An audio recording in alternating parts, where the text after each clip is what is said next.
خاص طور پر تشریف لائیں اور اپنے خیالات کا اظہار فرمائیں۔ نحمده ونصلي على رسوله الكريم اما بعد فاعوذ بالله من الشیطان الرجیم بسم اللہ الرحمن الرحیم۔ وہ رائے جو منکر ہے حیات شہداء کے، وہ رائے جو منکر ہے حیات شہداء کے، ہم زندہ و جاوید کا ماتم نہیں کرتے۔ انتہائی واجب الاحترام قابل تقریر سٹیج پر بیٹھے ہوئے جماعت کے ذمہ داران حضرات علماء کرام، آج میں اور آپ پاکستان کے دارالحکومت اسلام آباد میں اپنے محبوب قائد جرنیل ثانی حق سچ کی نشانی حضرت مولانا مسعود الرحمان عثمانی شہید کا نماز جنازہ ادا کرنے کے لیے حاضر ہوئے ہیں۔ میرے دوستو، مولانا مسعود الرحمان عثمانی جس مشن اور نظریے کے ساتھ وابستہ تھے، وہ مشن وہ نظریہ مجھے اور آپ کو امیر عظیمت علامہ حق نواز جنگی شہید رحمت اللہ تعالی علیہ نے دیا تھا، اور آج بھی وہ مشن وہ نظریہ الحمدللہ زندہ ہے۔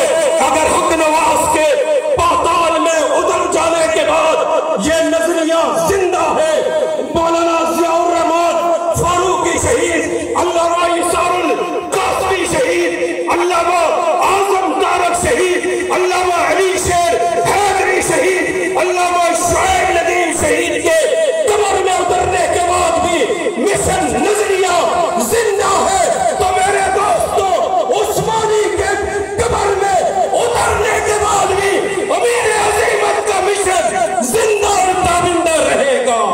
میں اور آپ مشنری لوگ ہیں، دشمن مت سمجھے ہماری آنسو کو دیکھ کر کہ ہماری آنکھوں سے جو آنسو نکل رہے ہیں، شاید کہ یہ ڈر گئے ہیں، شاید کہ ان کے دلوں میں خوف ہے۔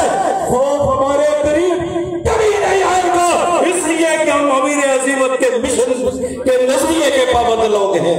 اور آج اسلام آباد کے دارالحکومت اسلام آباد میں مسعود الرحمان عثمانی شہید کا جنازہ اپنے قاتلوں سے مخاطب ہو کر ان کی روح کہہ رہی ہے، میرے قاتل سے کہو کہ میں زندہ ہوں ابھی۔